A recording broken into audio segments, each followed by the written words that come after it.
The Book of Proverbs stands not merely as literature, but as a divine invitation. It does not entertain, it transforms. It does not flatter, it refines. These are not the musings of a clever man, but the distilled revelation of a king whose wisdom was born from communion with God. Solomon did not write to impress, but to instruct, to pierce through the noise of life and speak directly to the spirit. Each proverb holds the weight of eternity, compacted into words simple enough for a child, yet deep enough to guide rulers. This is not a manual for moral living, it is a blueprint for becoming. Solomon's wisdom began with a question from God, a moment that split history and set the tone for everything that followed. When offered anything, wealth, revenge, power, he chose understanding. And through that choice, he unlocked a dimension of divine insight that would shape nations. The Proverbs were born not in the luxury of comfort, but in the tension of leadership. They carry the scent of responsibility, the gravity of eternity, and the clarity that comes only to those who ask not for more, but for meaning.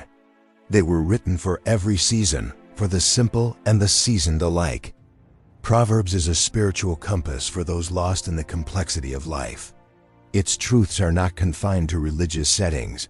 They stretch into relationships, discipline, business, identity, and destiny. The voice of Solomon speaks not only to kings and prophets, but to the mother rising early, the worker facing pressure, the leader burdened with decisions, the student in search of purpose. These words are for the living, for anyone who refuses to settle for surface answers and dares to seek what is eternal. They challenge, confront, and awaken. This book does not offer quick fixes. It is a path, not a shortcut. Solomon teaches that wisdom is not something inherited, it must be pursued. It is not simply knowledge, it is applied truth, lived consistently. The Proverbs sharpen the mind, search the heart, and expose what is hidden beneath the surface. To read them is to be called higher, to be invited into a way of living where decisions are not driven by impulse, but by insight. It is a life anchored in something greater than the self. What makes Proverbs uniquely powerful is that its wisdom is not isolated, it is connected to a person. The voice behind Solomon's words is not merely the voice of a king, but the echo of God's Spirit. To follow these Proverbs is to walk in alignment with heaven's rhythm, to bring order into chaos and light into confusion. Every principle revealed is an extension of divine character, justice, mercy, patience, humility. And through them, God reveals how life is meant to be lived, not as a guessing game, but as a guided journey. This opening is a doorway into transformation. It is not enough to admire Solomon's brilliance. The call is to respond, to engage, to apply, to live. Proverbs is not passive reading. It is a confrontation with what we have accepted and an invitation into what we could become. Through these words, the Spirit of God still speaks, calling men and women back to the fear of the Lord, back to truth, back to a kind of living where power, wealth, and wisdom are not ends, but fruit. Fruit that grows from a life rooted in divine understanding. Solomon stood at a crossroads unlike any other in history. He was a young man, newly crowned, stepping into the footsteps of one of the greatest kings Israel had ever known. The weight of legacy pressed on his shoulders, the pressure of leadership heavy in his hands. Yet in the quiet of that night, as the nation slept and the stars filled the sky, God appeared to him with an offer that could bend the very fabric of his future. Ask for whatever you want, and it will be given to you. This was not a dream of the flesh. It was a divine visitation, a test cloaked in an invitation. What Solomon chose in that sacred moment would reveal not only who he was, but what he valued above all else. He could have asked for wealth, and with it the security that riches bring. He could have demanded victory over enemies, erasing threats and establishing his dominance through force. He could have chosen long life, the guarantee of many years to rule and reign. But Solomon asked for none of these. What he asked for was understanding, a discerning heart to govern wisely. He requested wisdom, not as a tool for advantage, but as a gift to serve with excellence. He did not desire power for his own sake, but clarity to lead his people in righteousness. This choice was not accidental. It revealed something deeply rooted in Solomon's spirit. He understood, even at a young age, that wealth without wisdom is waste. That power without insight is destruction. That life without understanding is confusion. He knew that wisdom is the foundation from which all other blessings are built. This was no mere preference, it was a spiritual posture, one that attracted the favor of God and unlocked a level of divine reward that few have ever known. God was so pleased with Solomon's request that he not only granted the wisdom he asked for, but added what he did not request: riches, honor, and longevity. This divine pattern remains true to this day. When wisdom is sought above all else, other blessings begin to follow. Not as accidents, but as the natural fruit of a life aligned with divine priorities.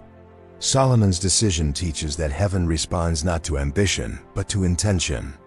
What you seek reveals who you are becoming. In 1 Kings chapter 3, the narrative tells us how this pivotal moment unfolded. Solomon, newly seated on the throne, offers 1,000 burnt offerings at Gibeon. It is here that God meets him in a dream and extends the invitation. Solomon answers with humility, acknowledging his inexperience and the vastness of the task ahead. He asks for a heart that listens. The Hebrew phrase used here suggests more than simple intelligence. It implies a heart tuned to the voice of God, able to judge rightly and discern good from evil. This is the essence of true wisdom. Not cleverness, but clarity. Not just knowledge, but the ability to apply truth with justice. The choice Solomon made was not just wise, it was rare. Many people say they want wisdom, but their prayers, choices, and desires reveal something else. They chase outcomes without pursuing understanding. They want the fruit, but ignore the root. They cry out for results, but bypass the process that produces lasting transformation. Solomon shows us a better way. He shows that wisdom is not a reward.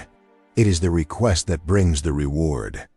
It is the door through which everything else enters.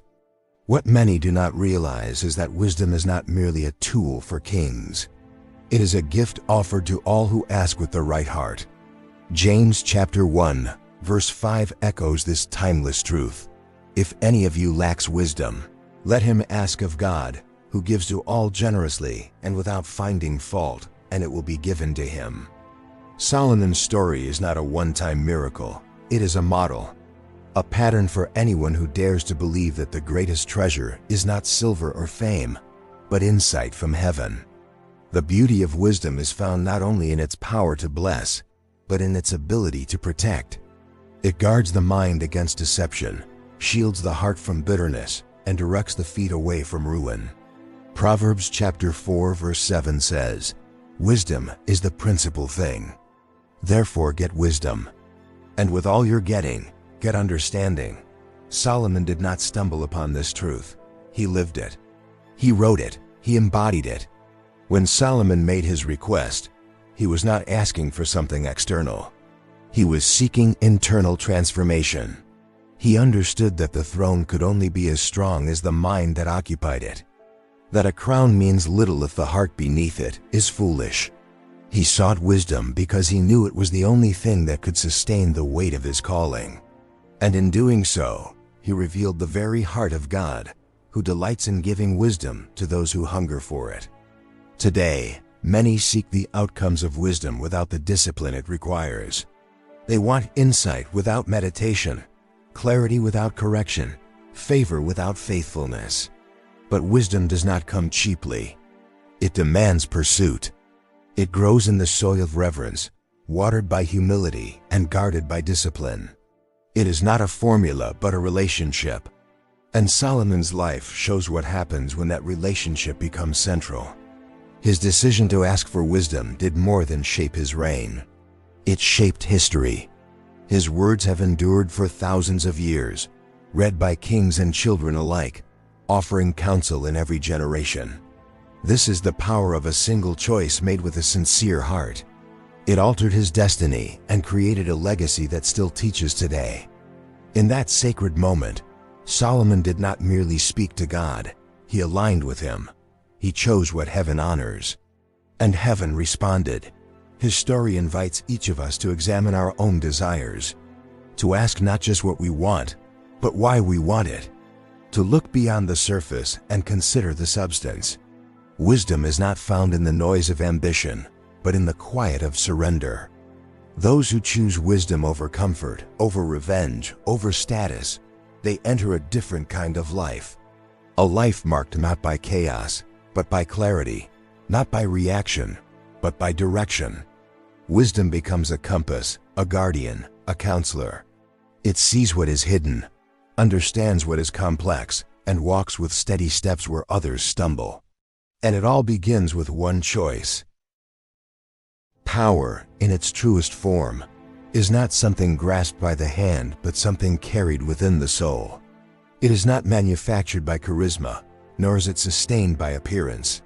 Solomon understood what few comprehend even now, that the true seat of strength is not the throne beneath you, but the heart within you. The external world, with all its chaos, pressures, and unpredictable turns, bends itself around the inner world of a person. It is not circumstances that define outcomes, but convictions. Not environments that shape destiny, but the condition of the heart. Everything begins within. This is why Solomon wrote in Proverbs chapter 4, verse 23, "Guard your heart above all else, for it determines the course of your life." That single verse is not poetic embellishment. It is a key that unlocks every door of purpose, peace, and power. The heart, in biblical language, is not merely the seat of emotion. It is the center of decision-making, moral clarity, spiritual receptivity, and mental focus. To neglect it is to surrender power without ever realizing it has slipped away. Solomon, a man surrounded by luxury and entrusted with influence, recognized that neither gold nor authority could preserve a soul that had grown weak within. He saw that battles are won or lost before swords are drawn within the mind, in the quiet thoughts that either align with truth or drift toward deception. Before a man falls to temptation, his heart has already wandered. Before division wrecks a relationship, the soul has already grown cold. Before failure claims a future, discouragement has already whispered its lies. The heart does not lie still. It either draws nearer to truth or drifts toward destruction. This is why Solomon calls us to wisdom that begins on the inside. The unseen always shapes the seen. The state of a person's heart will always rise to the surface of their life. Outward behavior is the echo of inward belief. Words, decisions, habits, these are all fruit. The root is always in the heart. If the root is bitter, the fruit will spoil. If the root is pure, the fruit will nourish. Solomon knew this not as theory, but as divine revelation. When he taught about the heart, he was offering more than advice. He was laying down a spiritual law. Just as gravity pulls objects downward, the condition of the heart pulls life in a direction. A peaceful heart produces clarity. An envious heart clouds judgment. A joyful heart creates strength. A fearful heart attracts confusion. These are not merely emotional shifts, they are spiritual realities. The heart is the battlefield where victory begins or defeat is sealed. And so, Solomon urges vigilance. He speaks not only of guarding the heart, but of shaping it. What enters the heart through thoughts, words, images, and influences will eventually come forth in choices and consequences. Feeding the heart with wisdom, truth, and spiritual focus is not optional, it is essential. One does not rise above the level of their internal life. You cannot walk in lasting power if your heart is neglected, cluttered, or divided. The heart must be trained, just as the body is. It must be disciplined with truth, strengthened by prayer, and purified by honesty. Solomon's wisdom presses into the soul and challenges its drift. He does not merely diagnose problems, he prescribes a way forward, and that way always begins with inner alignment. He teaches that true power flows not from control over others, but from mastery within. Not from domination, but from discernment. Not from force, but from faithfulness. This principle transforms how we see success. Many define success by visible outcomes, titles earned, goals achieved, respect received. But Solomon redefines success as something rooted deeper. A man may rise quickly in the eyes of others and fall just as fast, because his heart was never prepared for the weight of his position. Another may be hidden, slow to emerge, yet steady and immovable when his time comes, because his heart has been shaped in secret. The strength of a tree is not in its leaves, but in its roots. Likewise, the strength of a life is not in what is seen, but in what is cultivated unseen. Solomon observed the rise and fall of men, the success and ruin of kingdoms, and he recorded not just what happened, but why. He saw that envy corrodes the soul, that pride prizes destruction, that a gentle heart turns away wrath, and that fear of the Lord brings confidence. Every one of these principles points back to the central truth. Power begins in the heart. To live with divine strength is not to be free from weakness, but to have a heart so aligned with truth that weakness cannot overthrow it. To walk with power is not to dominate circumstances, but to respond to them with wisdom, grace, and clarity. The heart that is guarded becomes a sanctuary for peace in the storm, a wellspring of courage when fear surrounds, and a compass that guides through confusion. This is why Solomon speaks of the heart with such urgency. He does not romanticize it. He warns of its tendency to deceive. He reveals its capacity to grow wise or foolish, depending on what it is fed. The heart is both fragile and formidable. It can carry deep wounds or hold eternal wisdom. It can store resentment or release forgiveness. It can cling to the past or step into promise. But whatever it does, it determines the direction of life. The modern world often distracts from the heart. It celebrates performance, highlights appearance, and values speed over depth. But Solomon calls us back to something older and stronger, a way of living that starts within.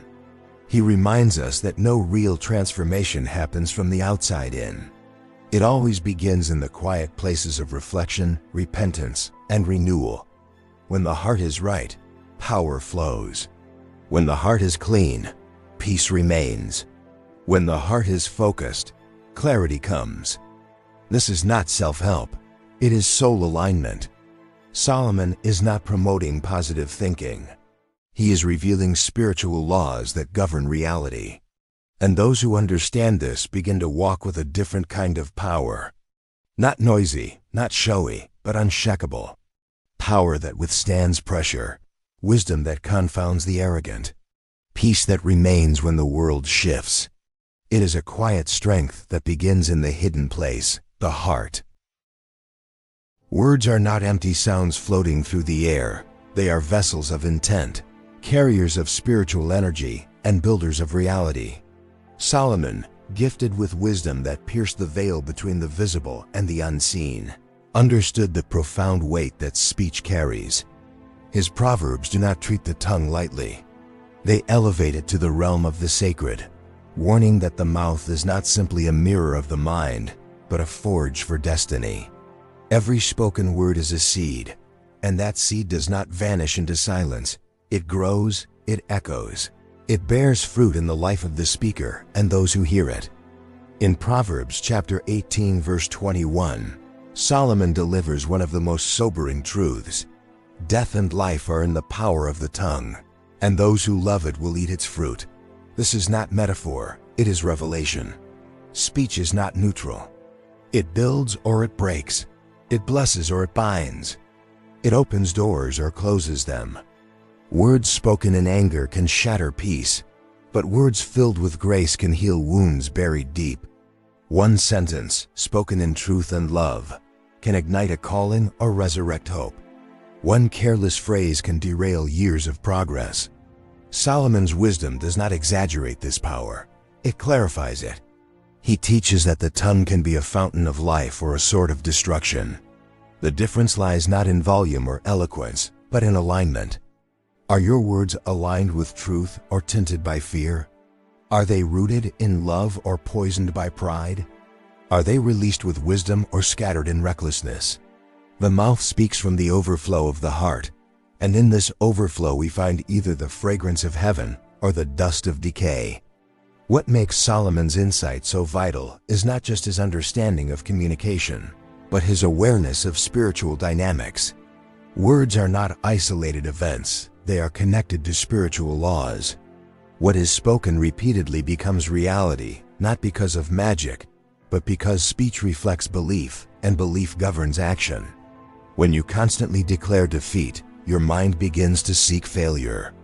When you declare hope, even in the darkest night, your soul starts moving toward light. The tongue sets direction. It is like the rudder of a ship, small but decisive, steering massive momentum with subtle turns. This is why Solomon urges restraint, not silence. He does not advocate muteness. He invites purpose. In Proverbs chapter 10 verse 19 he writes, "When words are many, sin is not absent, but he who holds his tongue is wise." Speech without discernment invites error. Talking to be heard is not the same as speaking with wisdom. The wise man does not speak because he can. He speaks because the moment requires truth, healing, or guidance. His words are timely, shaped by prayer, informed by reflection. The discipline of the tongue is a spiritual art. It is not just about what we say, but how, when, and why we say it. Solomon knew that the tongue can disguise intent or reveal it. Flattery may hide manipulation, harshness may mask fear. But in the eyes of God, no word is lost. Every syllable holds weight. Jesus echoed this when he said in Matthew chapter 12 verse 36 that men will give account for every idle word spoken. This divine scrutiny is not meant to provoke fear, but reverence. Words are sacred.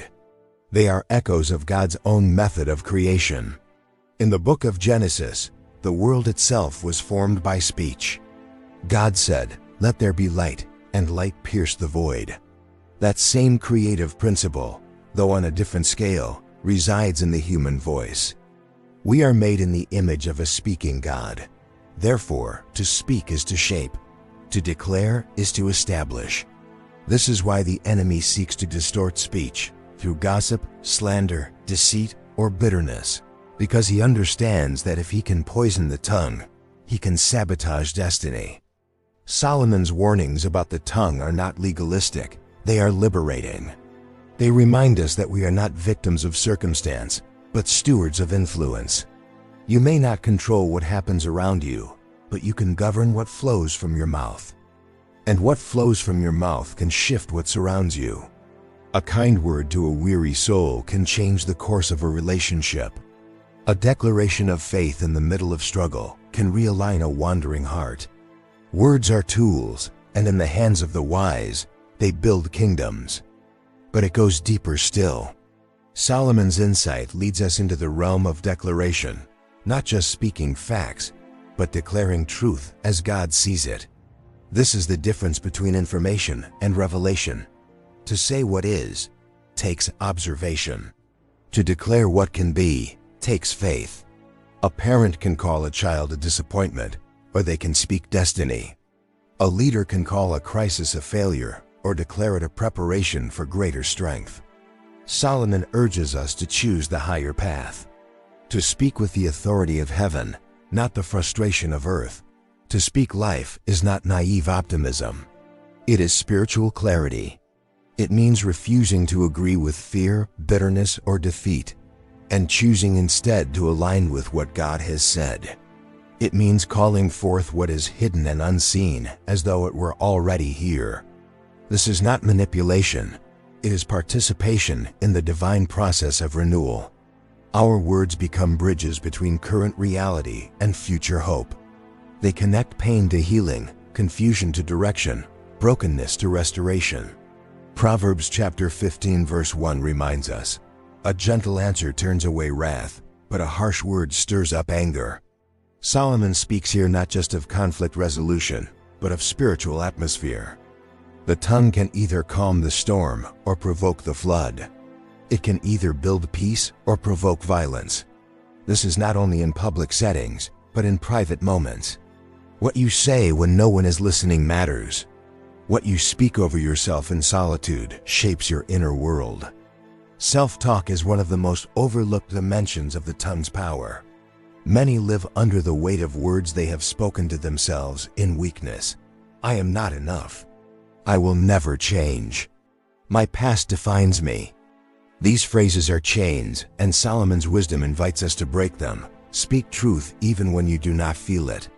Declare hope even when it seems distant. Confess strength even when you feel tired. The tongue can become a fountain that refreshes the soul if trained in righteousness.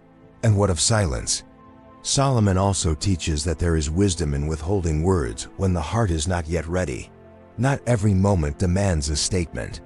Some moments call for stillness. Proverbs chapter 17 verse 27 says, "He who has knowledge spares his words, and a man of understanding is of a calm spirit." Silence can protect, clarify, and honor. It is not weakness but strength under control. Knowing when not to speak is just as powerful as knowing what to say. In the hands of the wise, speech becomes a weapon for healing, a compass for direction, and a light for those in darkness. Solomon did not write these proverbs for poets or philosophers. He wrote them for builders, people shaping lives, families, businesses, and legacies. And in every part of life, the tongue is central. Speak life, and watch life emerge. Speak truth, and truth will guide. Speak with faith, and fear will lose its grip. Solomon did not separate spirituality from labor. He did not view work as a burden to escape, but as a sacred rhythm, a divine invitation to partner with purpose.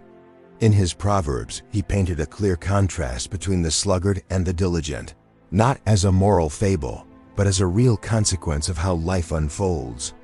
For him, work was not simply about survival, it was about dominion. The one who works with excellence does not merely earn a wage, he earns a name, a place, and a future. Solomon saw laziness not just as a character flaw, but as a spiritual disease that erodes vision, weakens identity, and leads to quiet destruction. Proverbs chapter 10 verse 4 states, "He who has a slack hand becomes poor, but the hand of the diligent makes rich." This is not a formula promising instant wealth, but a revelation of divine order. Consistency attracts blessing. Diligence creates stability. Faithful stewardship opens doors that talent alone cannot. Solomon understood that greatness is not made in public victories, but in private devotion. The one who rises early to tend his field, who sharpens his tools before the season shifts, who prepares when others sleep, he's the one whom life eventually honors. Work in Solomon's world was not merely transactional, it was transformational. He saw it as a test of character and a vehicle for destiny. What a person does with time, effort, and opportunity reveals their readiness for more. It is not the size of the task that determines the outcome, but the spirit in which it is done. A small job done with faithfulness becomes a seed that yields a harvest. A forgotten responsibility honored with integrity becomes a proving ground for promotion. Laziness, by contrast, is not always loud. Sometimes it creeps in as excuses, delays, or endless planning without execution. Proverbs chapter 26 verse 13 gives a vivid image. The sluggard says, "There is a lion in the road, a fierce lion is in the streets." This is not the voice of caution, it is the voice of procrastination masked as wisdom. Solomon reveals that the lazy often sound clever, but their cleverness is a disguise for fear or resistance to responsibility. They see danger where there is none, or exaggerate risk to justify inaction. In the end, they sabotage their own future by refusing to move when it matters most. The diligent, however, think differently. They see work not as a trap, but as a gateway. They understand that time is a gift, and each day is a chance to add value, to grow in skill, to multiply what has been entrusted. Their mindset is not one of exhaustion, but of purpose. They do not chase reward, yet reward often finds them. Proverbs chapter 22 verse 29 affirms this when it says, Do you see a man who excels in his work? He will stand before kings. He will not stand before unknown men. Excellence attracts recognition, and more importantly, it attracts the trust of heaven. To work like a king does not mean to seek prestige, but to carry responsibility with honor. It means to labor with a sense of mission, to bring order where there is chaos, to build when others only complain, to complete tasks not because someone is watching, but because you are aware of who you are becoming. Solomon teaches that the soul is shaped in the discipline of work. It is there, in the repetition of routine and the weight of responsibility, that character is refined and capacity expanded. The spiritual dimension of work cannot be overlooked. Diligence is not merely an earthly virtue. It is a reflection of divine nature. God, in the beginning, worked. He created, formed, named, and established. And when he rested, it was not from laziness, but from satisfaction. His rest was the fruit of completed excellence. In this way, Solomon mirrors the rhythm of creation in his Proverbs. 6 days of labor, 1 of rest. A pattern not of exhaustion, but of balance and purpose.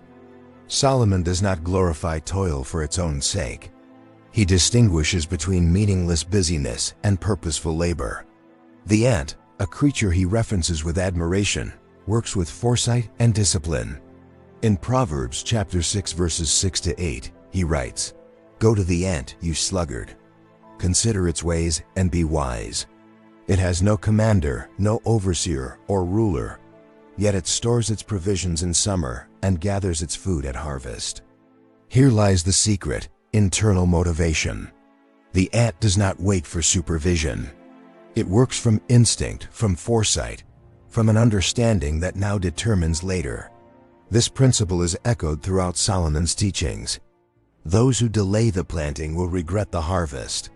Those who sleep during sowing will wake to barrenness.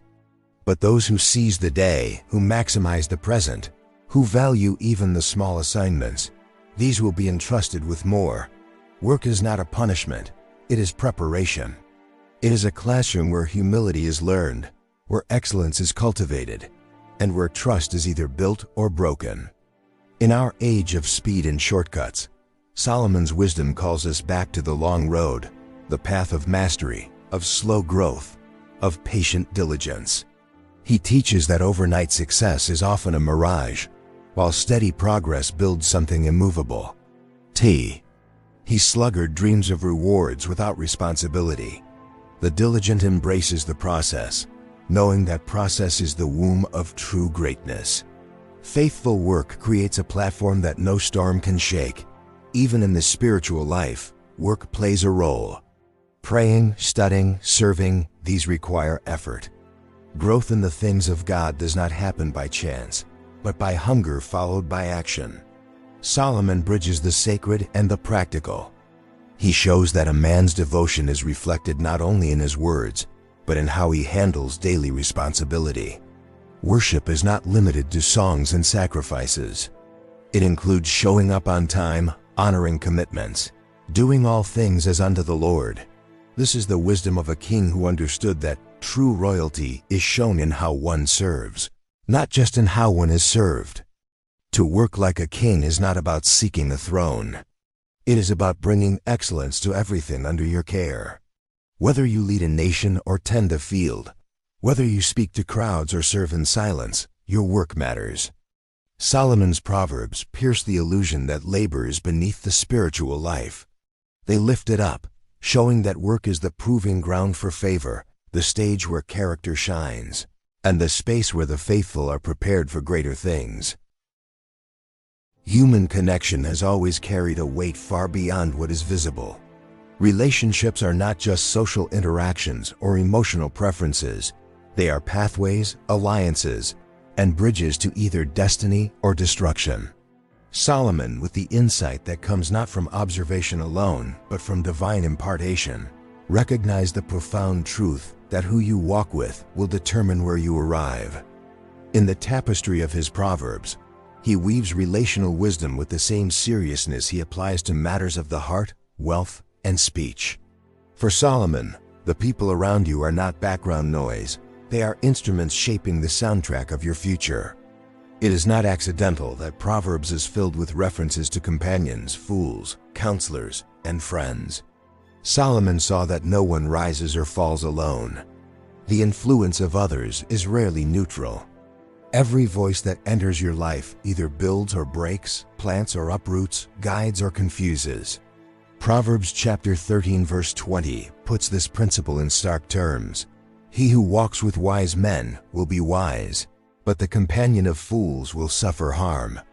This is not a soft suggestion. It is a spiritual law. The wisdom or folly of your circle becomes your inheritance, even if you did not ask for it. The relational advice found in Solomon's writings is not sentimental, it is strategic. He does not focus on feelings, but on outcomes. The fool is not simply someone who lacks intelligence. They are someone who resists correction, ignores counsel, and celebrates recklessness. To keep company with such a person is to invite chaos. Their drama becomes your distraction. Their decisions become your dilemmas. Solomon does not call for judgmental exclusion, but for discerning boundaries. To love all does not mean to trust all. To show kindness does not require shared direction. In Proverbs chapter 14 verse 7, Solomon writes, "Leave the presence of a fool, for there you do not meet words of knowledge." This is a call to protection. Some environments, no matter how familiar or nostalgic, are dangerous to your growth. Some relationships, though wrapped in shared history or emotional ties, become hindrances when your vision shifts. Solomon's counsel is clear. If wisdom is your goal, surround yourself with those who carry it. Not those who flatter, but those who challenge. Not those who pacify your ego, but those who provoke your progress. But Solomon's insight extends beyond who to avoid. He also teaches the power of seeking counsel. In Proverbs chapter 15 verse 22, he declares, "Without counsel, plans fail, but with many advisors they succeed." The wise do not navigate alone. They recognize the blind spots of their own perspective and invite the clarity that comes from trusted voices. Solomon does not idolize independence. He honors collaboration when rooted in truth and accountability. This kind of counsel is not found in every conversation. It must be cultivated. The people you seek advice from should be grounded, not just gifted. They should be more invested in your destiny than in your approval. Solomon teaches that wisdom flows best in relationships, marked by honesty, humility, and shared pursuit of righteousness. These are not always the most entertaining friendships, but they are the most enduring. They are the ones that hold you when storms come and anchor you when temptation whispers. Solomon also warns of the contagious nature of anger, pride, and sin. Proverbs chapter 22 verses 24 and 25 say, "Do not make friends with a hot-tempered person. Do not associate with one easily angered, or you may learn their ways and get yourself ensnared." Here again, he reveals a subtle but powerful truth: character is transferable. Spend enough time around someone who excuses bitterness, and you will find your own heart harder. Walk closely with those who justify deception, and your own moral compass may begin to drift. Influence is not always loud. Sometimes it is absorbed quietly through shared language, mutual silence, or consistent exposure. This is why Solomon emphasizes choosing companions who uplift, refine, and stretch you. Iron sharpens iron, so one man sharpens another, he writes in Proverbs chapter 27 verse 17. Friction in healthy relationships is not a threat, it is a gift. It brings refinement, depth, and strength. But this sharpening cannot occur without vulnerability. Solomon points to a higher standard of friendship, one where truth is spoken, even when it stings. Wounds from a friend can be trusted, but an enemy multiplies kisses. He writes in Proverbs chapter 27 verse 6, "True friends do not just soothe, they shape." In the broader view of Proverbs, Solomon shows that relationships are not accidental, they are appointments or assignments. God uses people to guide, correct, encourage, and confirm. But the enemy also uses people to distract, derail, and deceive. This dual reality makes discernment essential. Not everyone who enters your life is meant to stay. Not every open door is from God. Solomon teaches that wisdom in relationships is not merely about kindness, it is about clarity. Your destiny is too precious to be shared carelessly. Solomon's Proverbs challenge you to evaluate, not out of suspicion, but out of purpose. Who speaks into your life? Whose values shape your thinking? Who do you run to in moments of doubt? These questions are not signs of relational fear. They are expressions of maturity. They reveal that you understand the spiritual gravity of influence. Some relationships are for a season, others for a lifetime. Some are meant to stretch you, others to protect you. And some must be released if growth is to continue. Solomon's voice speaks across time with an urgency that remains fresh. Choose wisely. Walk with the wise. Avoid entanglement with fools. Honor correction. Seek counsel. And in all relationships, prioritize alignment with truth over comfort. This path may feel narrow, but it leads to legacy. Those who walk in relational wisdom find themselves surrounded not by flattery, but by faithfulness. They grow stronger, not through constant agreement, but through consistent accountability. They are not tossed by emotional tides, because their friendships are anchored in purpose. This is the kind of life Solomon invites us, into a life where connection is sacred, influence is intentional, and every relationship reflects the wisdom of heaven. Honor, in Solomon's world, was never something to be chased, it was something that followed. It did not arrive by demand, nor was it secured through image or noise. It was attracted, drawn silently to those whose hearts were bowed low in reverence, and whose lives spoke more of surrender than ambition. Among the many treasures Solomon recorded in his Proverbs, humility stood out not as a soft virtue, but as a foundational principle, one that supports every other form of wisdom and favor. It was the unseen posture that determined visible elevation. In Proverbs chapter 15 verse 33, Solomon writes, "The fear of the Lord is the instruction of wisdom, and before honor is humility." These are not just poetic observations. They are principles etched into the spiritual fabric of reality. Before honor, meaning, if honor is to arrive at all, it must find the pathway cleared by humility. Without it, honor becomes counterfeit, a shell without substance, a rise that precedes a fall. For Solomon, humility was not weakness. It was wisdom in motion. Pride, by contrast, is deceptively powerful. It masks itself in confidence, cloaks itself in independence, and often wears the language of success. But beneath its surface is a fragile self that cannot bend, cannot listen, cannot change. Pride resists instruction, filters out correction, and builds walls instead of bridges. Solomon saw pride not merely as a character flaw, but as a threat to destiny. Proverbs chapter 16 verse 18 delivers the warning clearly. Pride goes before destruction, and a haughty spirit before a fall. The proud may rise quickly, but they rise without roots. And in time, what was built on ego cannot withstand pressure. What makes pride so dangerous is not its loudness, but its subtlety. It often enters unnoticed, growing quietly in the heart of success.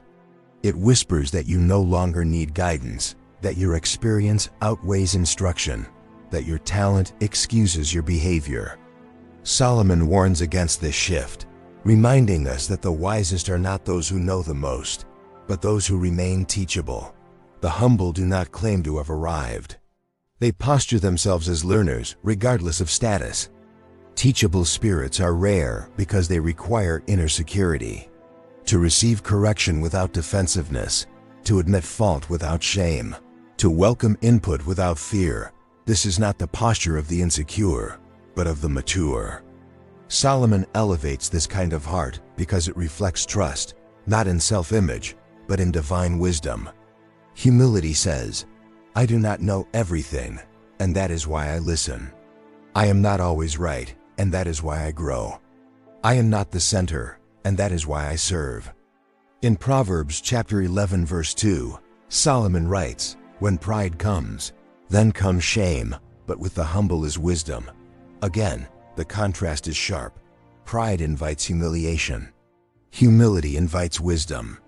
This reversal of expectation is at the core of Solomon's vision.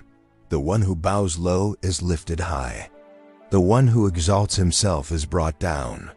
The world may reward pride temporarily, but heaven honors humility eternally.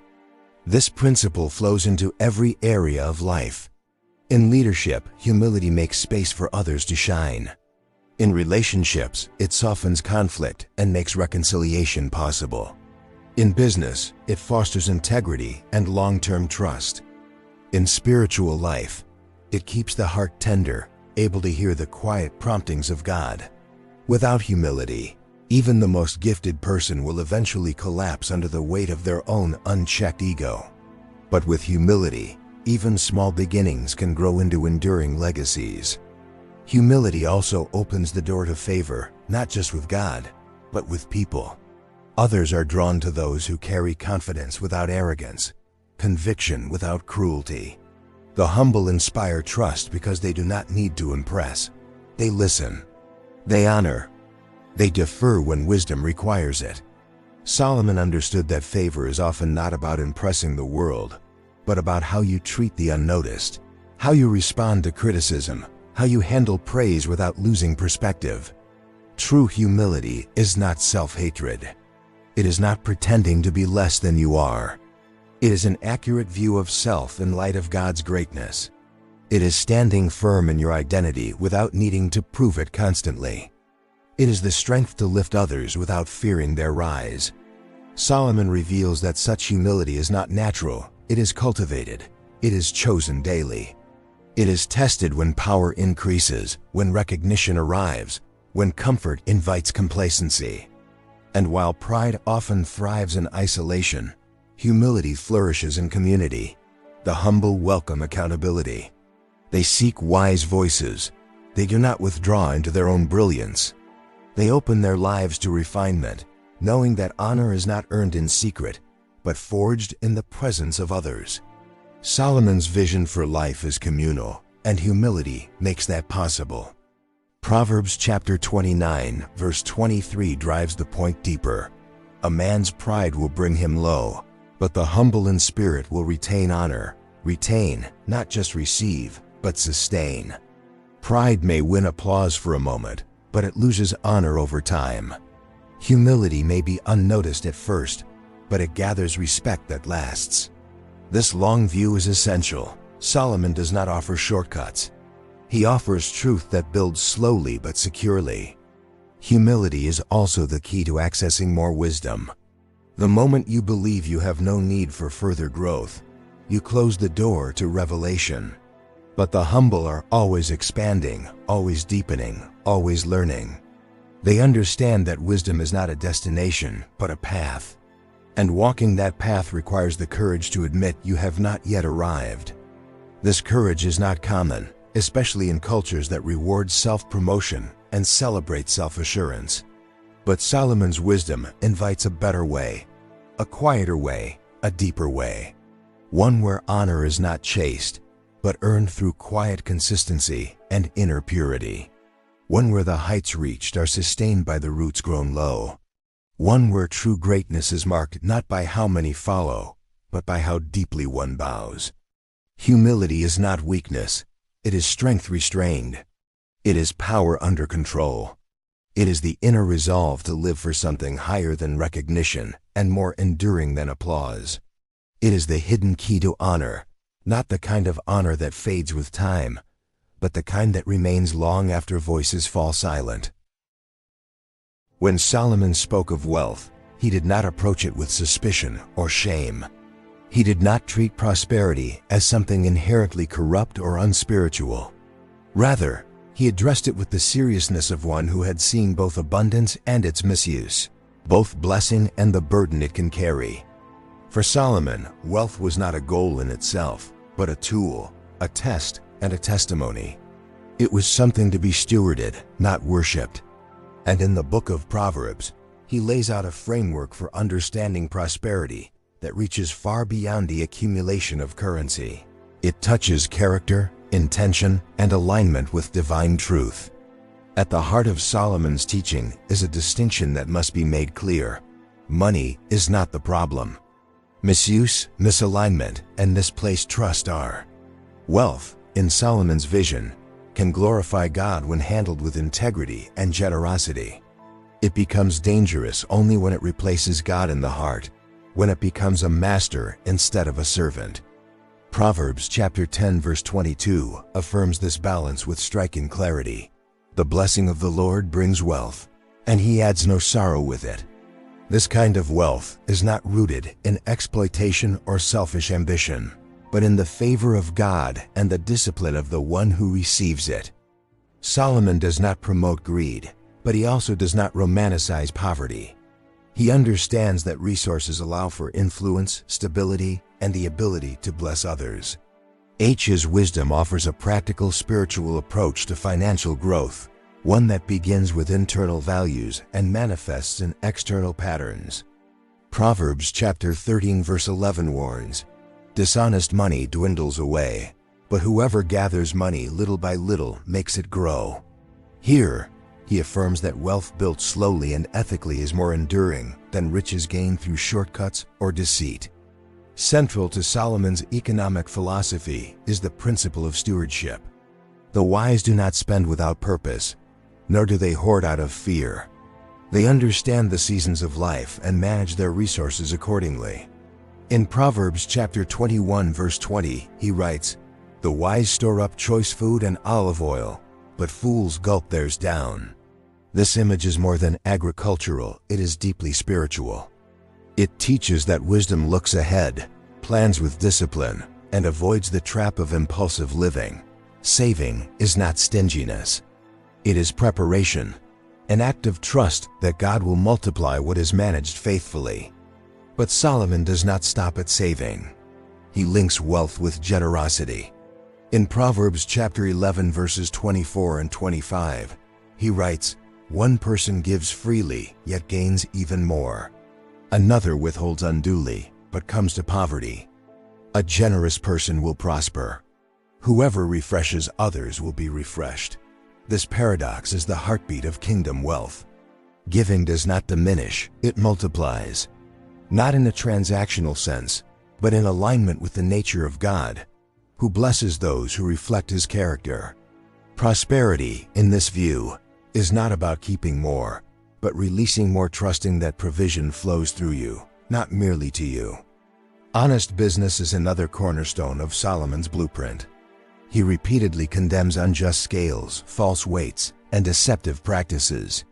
Proverbs chapter 11 verse 1 declares, "The Lord detests dishonest scales, but accurate weights find favor with him." Integrity in business is not a peripheral issue, it is a spiritual one. God watches how transactions are handled, how employees are treated, how promises are kept. For Solomon, wealth gained through integrity brings peace. Wealth gained through manipulation brings hidden rot. This commitment to honesty goes beyond avoiding crime. It touches the small choices, the fairness in a deal, the truthfulness of an invoice, the care in how one treats both client and competitor. Kingdom wealth requires a conscience. It demands that success never come at the expense of righteousness. Solomon shows that lasting prosperity is not built on advantage, but on honor. Avoiding debt is another principle Solomon returns to with frequency and firmness. In Proverbs chapter 22 verse 7, he warns, "The rich rule over the poor, and the borrower is slave to the lender." Debt, in his perspective, is not merely a financial issue. It is a spiritual and emotional burden. It limits freedom, weakens resolve, and often leads to compromise. Solomon is not advocating legalism or fear, but wisdom. Borrow cautiously, repay quickly, and do not build a life on what has not yet been earned. Contentment is part of prosperity, and wise living means living within means. What becomes clear through all these teachings is that prosperity is inseparable from character. Solomon never separates what a person has from who they are becoming. Wealth is not a random event. It is often the fruit of habits, values, and a heart that honors God in every area of life. Trust in God's provision does not mean passivity. It means walking in the principles He has revealed and believing that obedience produces fruit in due season. Solomon also teaches that prosperity is for a purpose. The one who builds wealth only to consume it has missed the point. In Proverbs chapter 13 verse 22, he says, "A good man leaves an inheritance to his children's children." This is not only about financial assets, it is about legacy. Wisdom builds something that outlives the builder. Generosity shapes not only your household but future generations. Kingdom wealth is not short-sighted. It is generational, transformational, and purposeful. And underlying all of Solomon's teaching is a spirit of dependence, not on wealth itself, but on God who gives and guides. Prosperity without spiritual grounding becomes pride, but prosperity rooted in reverence remains stable. It serves others, strengthens community, and glorifies God. Solomon does not ask us to despise money. He asks us to master it, to use it without being used by it, to pursue it with wisdom, not obsession, to give with joy, save with discipline, work with excellence, and live with open hands. In this way, prosperity becomes more than income. It becomes influence. It becomes a reflection of heaven's order in earthly affairs. It becomes a testimony to faith, character, and divine alignment. And when handled rightly, it becomes a source of honor, both to God and to those who walk in its blessing. What separates knowledge from wisdom is not intelligence, but reverence. Solomon, more than any other voice in Scripture, understood that wisdom is not built on intellect alone. It begins with a posture of the soul, a deep internal alignment with the greatness of God. In Proverbs chapter 9 verse 10, he declares with unwavering clarity, "The fear of the Lord is the beginning of wisdom, and the knowledge of the Holy One is understanding." This is not poetic metaphor, it is spiritual architecture. Without the fear of the Lord, there is no true foundation. Without reverence, everything else, knowledge, ambition, morality, remains shallow, unstable, and incomplete. To fear the Lord is not to tremble in terror, nor is it to shrink away in guilt. It is to stand in awe, to bow in wonder, to surrender in love. It is to recognize the weight of His majesty and the purity of His justice, the depth of His mercy and the precision of His wisdom. Solomon's understanding of fear is not grounded in punishment. It is anchored in revelation. The one who fears the Lord sees clearly, walks differently, and responds not out of routine but out of deep conviction. Reverence creates space for wisdom to dwell. A mind filled with pride has no room for insight. A heart filled with entitlement cannot receive instruction. But the soul that bows before God's greatness becomes fertile soil for divine truth. Solomon's Proverbs do not merely describe behavior, they shape perception. And at the center of that shaping is the consistent call to fear the Lord, not with dread, but with devotion. This kind of fear produces clarity. When the fear of the Lord governs your life, you are not swayed by public opinion or seduced by the pressures of the world. Decisions become less about convenience and more about conscience. Integrity becomes non-negotiable. Truth becomes immovable. Solomon knew that the fear of the Lord acts as a compass, guiding the soul when external voices become loud and confusing. It is an inner stillness that remains unshaken. Solomon also links this reverence directly to protection. Proverbs chapter 14 verse 26 says, "In the fear of the Lord is strong confidence, and His children will have a place of refuge." What seems paradoxical at first, confidence born from fear, reveals a deeper truth. When God is rightly feared, nothing else is. Reverence toward Him silences the power of lesser threats. It anchors identity, fortifies peace, and shelters the soul under divine covering. The fear of the Lord is not only the beginning of wisdom, it is the safeguard of it. This spiritual posture also cultivates purity. Not a legalistic obsession with perfection, but a genuine desire to walk in a way that honors God. Proverbs chapter 8 verse 13 says, "To fear the Lord is to hate evil." This is not a superficial morality. It is a transformation of appetite. Reverence reshapes what the heart desires.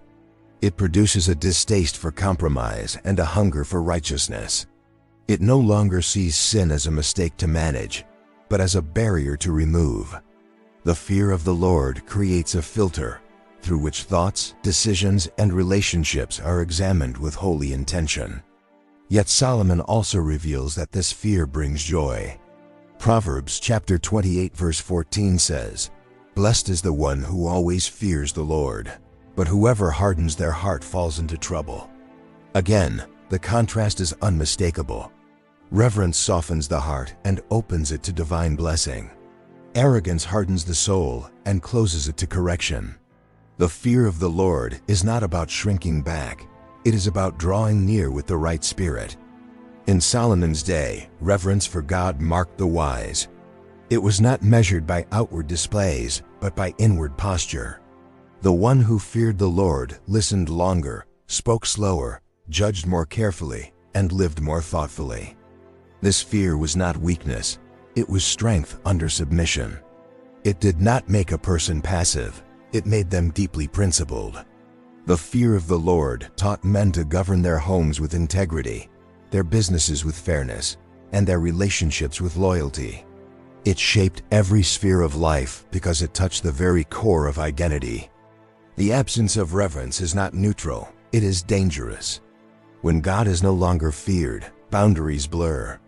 Truth becomes relative. Authority is questioned. Discipline is despised. Solomon, with all his wisdom, knew this was the beginning of societal decay. Reverence is not cultural, it is eternal. It must be cultivated by choice, preserved through humility, and passed down with intentionality. A generation that does not fear the Lord cannot walk in wisdom, no matter how advanced its technology or how broad its education. And yet, the fear of the Lord is never forced. It is invited.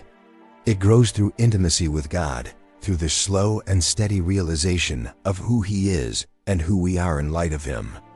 Reverence grows when we sit with Scripture, when we reflect on His faithfulness, when we encounter His discipline and discover it is an expression of His love.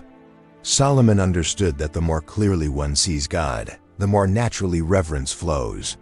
This is not fear rooted in punishment. It is fear born of presence.